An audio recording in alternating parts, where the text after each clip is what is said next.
नमस्कार दोस्तों, आपका विवाह टाइमिंग ऑफ मैरिज सीरीज में फिर से एक बार स्वागत है। और आज हम बात करेंगे एक प्रैक्टिकल एग्जांपल पर। प्रीवियस वीडियो में मैंने आपको बताया था कि हम किस तरीके से टाइमिंग ऑफ मैरिज में ट्रांजिट को यूज़ कर सकते हैं। आज मैं एक प्रैक्टिकल एग्जांपल लेकर बताऊंगा। मेरे पास बहुत सारी क्वेरीज आई थी और ज़्यादातर लोग जिनको मैंने ऑफ़र की थी वो सब आचार्य हैं, तो सब नॉलेजेबल है। तो मैं एक पर्टिकुलर केस लिया जो कि एग्जीक्यूट हुआ था। इस बेसिस पे मेरे पास बहुत सारी लिस्ट है, तो उस केस में मैं बताऊंगा कि ट्रांजिट हम किस तरीके से अप्लाई किया और वो बिल्कुल सटीक बैठा। तो ये एक पाइसेस लगने की कुंडली है। यहाँ पर 12 साइन की, तो ये कुंडली आपको नजर आ रही होगी। यहाँ पर जो लग्न लॉर्ड है वो जुपिटर है, वो 11th हाउस में बैठा हुआ है। इसी तरीके से 7th लॉर्ड है वो मरकरी है, 2nd हाउस में बैठा हुआ है। लग्न के अंदर वीनस, सैटर्न और सन है। 6th हाउस के अंदर मार्स है और 9th हाउस के अंदर मून प्लेस्ड है। राहु और केतु मैंने इंटेंशनली नहीं प्लेस किए हैं क्योंकि मैं पर्टिकुलर पर्सन की आइडेंटिटी डिस्क्लोज करना नहीं चाहता, क्योंकि ये भी एक ऐसे ही नेटिव की है जिनके फादर खुद आचार्य हैं और वो मेरे पास लेकर आए थे। उनको मैंने ये चीज़ बताई थी, तो वो मैं आपके सामने लेकर आ रहा हूँ। यहाँ पर वो जो डेट ऑफ क्वेरी मेरे पास आई थी, ये 7/5/2022 को आई थी, 7 मई 2022 को। अब मैंने किस तरीके से कैलकुलेट किया, उनको क्या बताया, वो सारी चीज़ें मैं आपको बताऊंगा। आप अपने चार्ट्स पर भी इसको लगाकर देख सकते हैं। यहाँ पर मैंने देखा जब 7/5/22 को सैटर्न का सबसे पहले ट्रांजिट मैंने देखा। अब पहला रूल मैं फिर से रिवाइज कर देता हूँ। सैटर्न सबसे पहले इन्फ्लुएंस करना चाहिए लग्न और लग्न लॉर्ड, दोनों में से किसी एक को। दोनों को कर रहा है तो ठीक है। एंड प्लस 7th हाउस और 7th लॉर्ड, मतलब दो चीजें हैं, दोनों एक साथ सेटिस्फाई होनी चाहिए। लग्न को इन्फ्लुएंस करे या 7th हाउस को या उनके लॉर्ड को, पर ये भी होना चाहिए और ये भी होना चाहिए। तो ये मेरे पास कई स्टूडेंट्स के वो आए थे, फ्रेंड्स के भी वो आए थे कि ये क्लैरिफाई करें, तो मैं फिर से बता देता हूँ। दोनों कॉम्बिनेशन एक साथ लगने चाहिए, नहीं कि केवल लग्न को ही इन्फ्लुएंस कर रहा है, नहीं, लग्न को भी करे और 7th हाउस को भी करे। अब लग्न के साथ लग्न नहीं हो रही है तो लॉर्ड होना चाहिए। अब क्या किया कि मैंने देखा 7/5/2022 को सैटर्न का ट्रांजिट देखा, वो एक्वेरियस या कुंभ लग्न के अंदर ट्रांजिट कर रहा था। तो कुंभ लग्न यहाँ पर 11 साइन में, वो 7th लॉर्ड को तो इन्फ्लुएंस कर रही थी यहाँ से 3rd एस्पेक्ट से, मगर लग्न भी इन्फ्लुएंस नहीं हो रही थी और ये लग्न लॉर्ड भी इन्फ्लुएंस नहीं हो रहा था। तो पहली वाली कंडीशन सेटिस्फाई नहीं हो रही थी, इसलिए वो सही टाइम नहीं था। अब आगे चल के मैंने देखा उसका ट्रांजिट, तो 5/6/2022, ये थोड़ा सा कॉम्प्लिकेटेड केस है इसलिए भी मैंने लिया है। 5 जून 2022 को सैटर्न का ट्रांजिट हुआ और रेट्रोग्रेड हो गया। तो मैं यहाँ पे क्लैरिफाई कर देता हूँ, अलग अलग जगह पे अलग अलग वर्जन लेते हैं। मैं कोई 10 या 20 जगह से पढ़ा हुआ हूँ एस्ट्रोलॉजी, और सभी रिनाउंड इंस्टीट्यूट से मैंने पढ़ा हुआ है। जितने भी टॉप क्लास वो भी गुरु हैं, उन सभी से कुछ थोड़ा बहुत ज्ञान लिया हुआ है। तो अलग अलग जगह अलग अलग मानते हैं, मगर जो मैं ये टेक्निक बता रहा हूँ उसमें रेट्रोग्रेड प्लैनेट का जो एस्पेक्ट है वो 2 जगह से लेना है आपको। एक तो वो जहाँ पर रेट्रोग्रेड हो रहा है उससे प्रीवियस हाउस से भी लेना है। इस टेक्निक में आप ये काम यूज़ करेंगे। वैसे आप जो भी करते हैं वो करते रहें, मगर जो मेरा एक फॉर्मूला मैंने बनाया है इसके अंदर आप रेट्रोग्रेड प्लैनेट के 2 एस्पेक्ट लेंगे। एक तो वो जिस हाउस में रेट्रोग्रेड हुआ है, सेकंड वन उससे प्रीवियस हाउस में। तो यहाँ पे 5/6/2022 को रेट्रोग्रेड हुआ, तो ये मैंने कंसेप्ट बता दिया क्या करूँगा मैं। तो रेट्रोग्रेड हुआ ये एक्वेरियस साइन में, 11 साइन में। तो अब मैं इसका एस्पेक्ट पिछले घर से भी लूंगा, पिछले साइन से भी, कैप्रिकॉन से भी। तब जब मैं इसका कैप्रिकॉन से भी एस्पेक्ट ले लेता हूँ तो ये देखिए लग्न को इन्फ्लुएंस कर रहा है, साथ के साथ वो लग्न लॉर्ड को भी इन्फ्लुएंस कर रहा है एक तरीके से।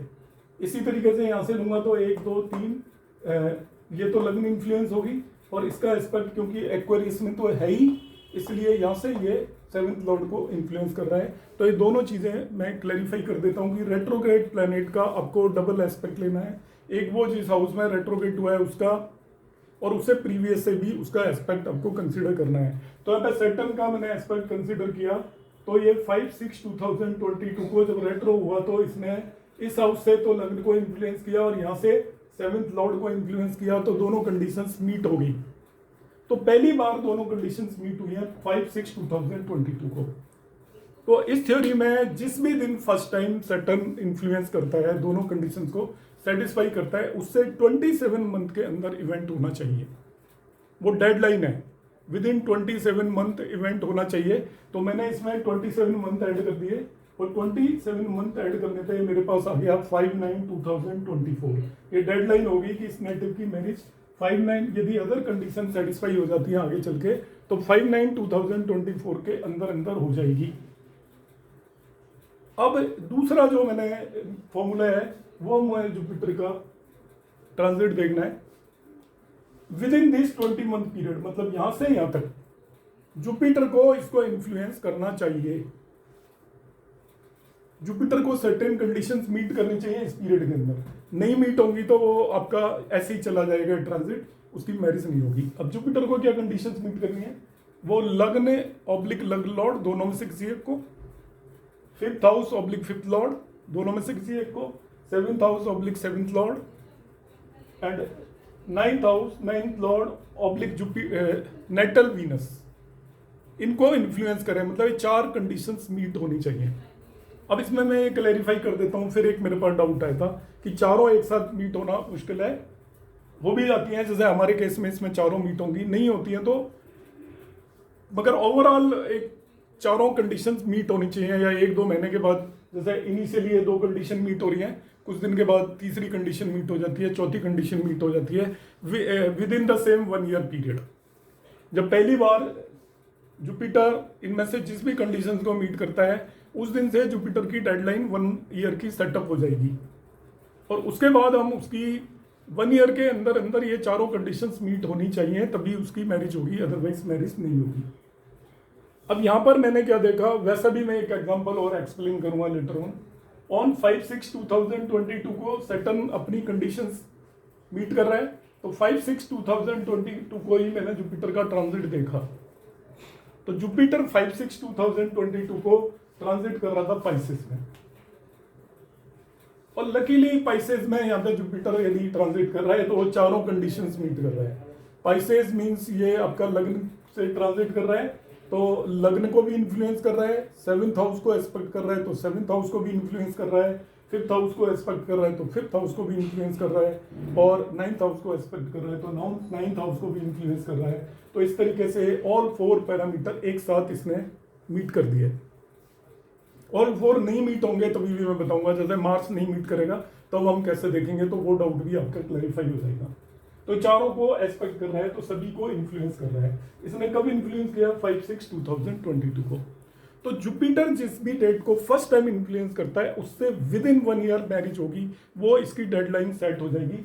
तो 5/6/2022 को इसने पहली बार एस्पेक्ट किया, तो 5/6/2023 तक इस नेटिव की मैरिज होनी चाहिए। अब न्यू डेडलाइन सेटअप हो गई अपनी, और शॉर्ट कर दिया। पहले हमने 27 मंथ की सेटअप की थी जुपिटर के केस में, अभी इसको और शॉर्ट कर दिया, तो इस नेटिव की मैरिज 5/6/2023 तक होनी चाहिए, यदि मार्स और लग्न लॉर्ड 7th लॉर्ड आगे की कंडीशंस को मीट कर देंगे।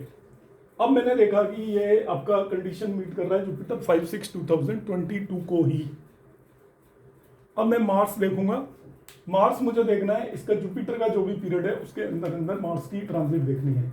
मतलब 5/6/2022 से लेकर 5/6/2023 तक जुपिटर का पीरियड है, ये कंडीशंस को मीट कर रहा है। अब मैं मार्स पे आ जाता हूँ, तो मार्स में देखूंगा 5/6/2022 को। मार्स मैंने देखा, तो मार्स जो कंडीशन मीट करेगा, ये चारों ही कंडीशन मार्स के लिए भी एप्लीकेबल है। जो जुपिटर के लिए एप्लीकेबल है, all 4 conditions are also applicable for the Mars. तो मार्स को मैं 5/6/2022 को देखता हूं, ये पाइसेस में है।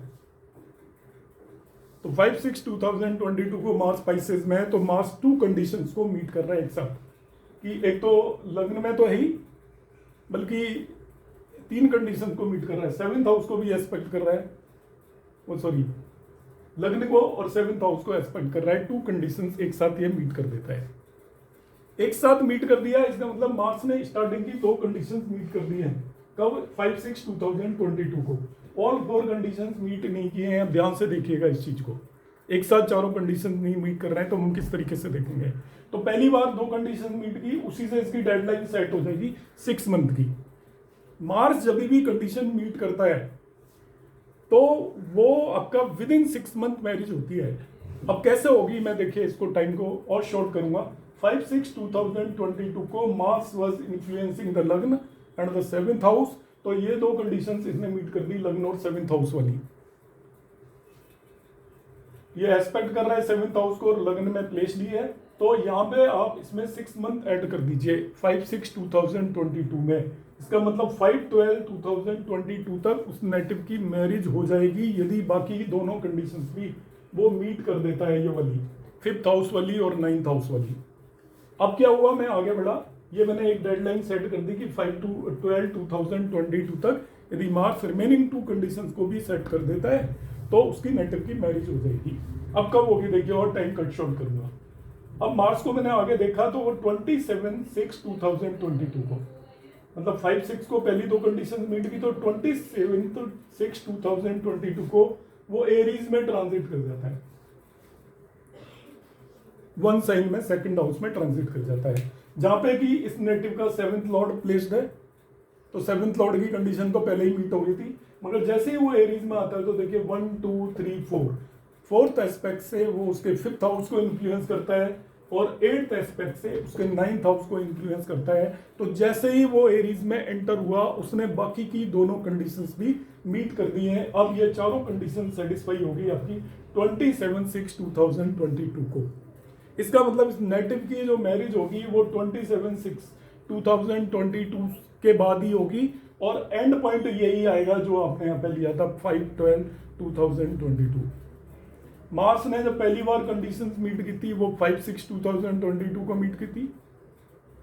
उसमें मैंने 6 मंथ ऐड करके उसकी डेडलाइन निकाल ली मार्च की, मगर यहीं से तो उसकी मैरिज हो नहीं सकती। रीजन ये है कि वो चारों कंडीशंस मीट नहीं कर रहा है। अब चारों कंडीशंस उसने मीट की हैं 27/6/2022 को। इसका मतलब उसकी मैरिज इस डेट से इस डेट के बीच में होगी, 27/6/2022 से लेकर 5/12/2022 तक। तो जो मार्च 6 मंथ की जो मार्च की डेडलाइन होगी वो फॉल करनी चाहिए with in the 1 year of the Jupiter. तो अब हमने और शॉर्ट हो गए और हम पहुंच गए 27/6/2022 से लेकर 5/12/2022 तक उस नेटिव की मैरिज होनी चाहिए। अब लास्ट जो हम ट्रांजिट देखेंगे वो 7th लॉर्ड का देखेंगे। इस केस में 7th लॉर्ड इज मरकरी। तो मरकरी का ट्रांजिट हम देखेंगे तो वो उसी दिन देख लेंगे जिस दिन ये आपने पीरियड कट शॉर्ट किया है। 27 से स्टार्ट होगा जून से, तो 27 जून को ही हम देखेंगे। तो मैंने देखा 27 जून को वो टॉरस में ट्रांजिट कर रहा था मरकरी। तो 27 जून को टॉरस में ट्रांजिट करेगा। तो जो 7th लॉर्ड के लिए 3 कॉम्बिनेशन है वो आप याद रखेंगे। 7th lord in transit must influence इधर लग्न लॉर्ड, 9th लॉर्ड और 11th लॉर्ड। ये लॉर्ड है, सारे हाउसेज नहीं है, ध्यान रखना। द 7th लॉर्ड का ट्रांजिट पे इन्फ्लुएंस होना चाहिए लग्न लॉर्ड, 9th लॉर्ड और 11th लॉर्ड। तो यहाँ पे 7th लॉर्ड आपका ट्रांजिट में इन्फ्लुएंस कर रहा है। जब ये टॉरस में है तो ना ही तो ये लग्न लॉर्ड को इन्फ्लुएंस कर रहा है, इसे देखेगा ये केवल। इसमें तो आपका मून बैठा हुआ है, वो 5th लॉर्ड है, उससे कोई मतलब नहीं है। फिर वो जेमिनी साइन में जाएगा तो वो आपका इस हाउस को देखेगा, तो तभी भी वो किसी को इन्फ्लुएंस नहीं कर रहा। मगर जैसे ही वो ट्रांजिट किया कैंसर साइन के अंदर, 4 साइन के अंदर, तो वो जुपिटर को देख रहा है जो कि लग्न लॉर्ड है। तो 4 साइन में जैसे ही एंटर हुआ तो 4 साइन में ये एंटर हुआ ऑन 17/7/2022, 17 जुलाई 2022 को लग्न लॉर्ड ने इन्फ्लुएंस कर दिया इसके जुपिटर को। तो 7 जब लग्न लॉर्ड इन्फ्लुएंस करता है उससे 40 डेज के अंदर मैरिज हो जाती है। तो 17/7/2022 में मैं 40 डेज ऐड करूंगा। तो ऐड करने पे it comes out to be, ये आ जाएगा अराउंड 27 अगस्त 2022। 27 अगस्त 2022 तक मैरिज होनी चाहिए। तो इसकी डेट जो मैंने फाइनली डिसाइड कर दी वो थी 17/7/2022 से लेकर और ये 27/8/2022 तक। ये मैंने नेटिव को बताया कि भाई इस ड्यूरेशन में आपकी मैरिज होनी चाहिए, और सरप्राइजिंगली इनकी मैरिज हुई 11 जुलाई को। तो आप कहेंगे तो इस रेंज से बाहर है, तो आप ±10-15 डेज ले सकते हैं। उतना एक्यूरेट एस्ट्रोलॉजी में प्रेडिक्ट करना बहुत डिफिकल्ट है। इस ड्यूरेशन में कोई मुहूर्त होते नहीं है, तो मुहूर्त भी देख लेते हैं, क्योंकि 4-5 महीने में यदि आपका पीरियड पड़ रहा है, दक्षिणायन में जनरली मैरिज नहीं होती, तभी भी 11 जुलाई, और मैंने इनको डेट दी थी 17 जुलाई से लेके 27 अगस्त। उस ड्यूरेशन में कोई भी मुहूर्त वगैरह नहीं होते, तो ये लास्ट मुहूर्त के आसपास 11 जुलाई को इनकी मैरिज हुई, और इन्होंने मुझे अराउंड 5 जुलाई को ये इंटीमेट किया कि आपका बिल्कुल सही गया है जो आपने बताया है, क्योंकि ये खुद भी एस्ट्रोलॉजी से लिंक थे। तो इस तरीके से हम इसको अप्लाई कर सकते हैं। मैं फिर से इसमें 3-4 पॉइंट आपको एंड में फिर से बता देता हूँ कि हमें सबसे पहले जब भी कोई नेटिव आता है उस टाइम हमें ट्रांजिट देखना है कि सैटर्न इन्फ्लुएंस कर रहा है कि नहीं, किसको, लग्न या लग्न लॉर्ड, एक है कॉम्बिनेशन, दोनों में से किसी एक को।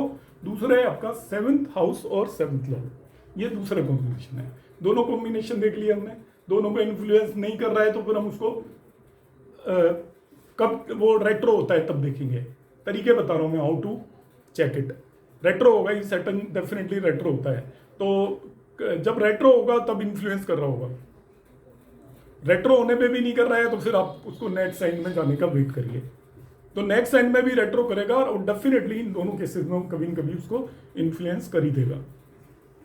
और जब आपके पास क्वेरी आ रही है तब आप ये चीज़ देख रहे हैं। नॉर्मली तो आप देखेंगे नहीं किसी की मैरिज कब होनी है, किसी के पेरेंट्स आएंगे जब भी आएंगे, तो जिस डेट को आ रहे हैं उस डेट में कहाँ पे सैटर्न ट्रांजिट कर रहा है आपने देखा, तो लग्न या लग्न लॉर्ड एक कॉम्बिनेशन 7th हाउस और 7th लॉर्ड को इन्फ्लुएंस कर रहा है। नहीं कर रहा है तो नेक्स्ट साइन का आप वेट करिए, 2.5 ईयर के बाद आप देखिए उसका ट्रांजिट, तब जरूर करेगा। 1-2 ट्रांजिट में वो इन्फ्लुएंस करेगा ही। तब जब आपका इन्फ्लुएंस कर देता है तो आप उसको एक डेट ले लीजिए जिस दिन फर्स्ट टाइम इन्फ्लुएंस करता है। सैटर्न को दोनों एक साथ कंडीशंस मीट करनी पड़ेगी, यानी कि एक अभी कर ली एक बाद में कर ली, नहीं। यहाँ पे ध्यान रखना है रेट्रोग्रेड मोशन में सैटर्न 2 हाउसेस से एस्पेक्ट करेगा। ये आप उसे माने या नहीं माने, मगर इस कॉम्बिनेशन में आपको इसे मान के चलना है। तो 27 मंथ की जो डेडलाइन आ गई वो आपकी लास्ट डेट होगी, उसके बियॉन्ड आप जाओगे नहीं इसमें। अब हम देखेंगे उसी डेट को जब पहली बार इन्फ्लुएंस किया, उसके बाद जुपिटर कब इन्फ्लुएंस करता है। जुपिटर के केस में 4 कॉम्बिनेशन हैं, चारों एक साथ नहीं होंगे, इनमें से 2 कॉम्बिनेशन आपके एक साथ मीट हो जाएंगे। कम से कम 2 कॉम्बिनेशन तो मीट होने ही चाहिए। इसके बाद ही 3rd और 4th देखोगे, केवल एक कॉम्बिनेशन के बेस पे आगे नहीं बढ़ेंगे।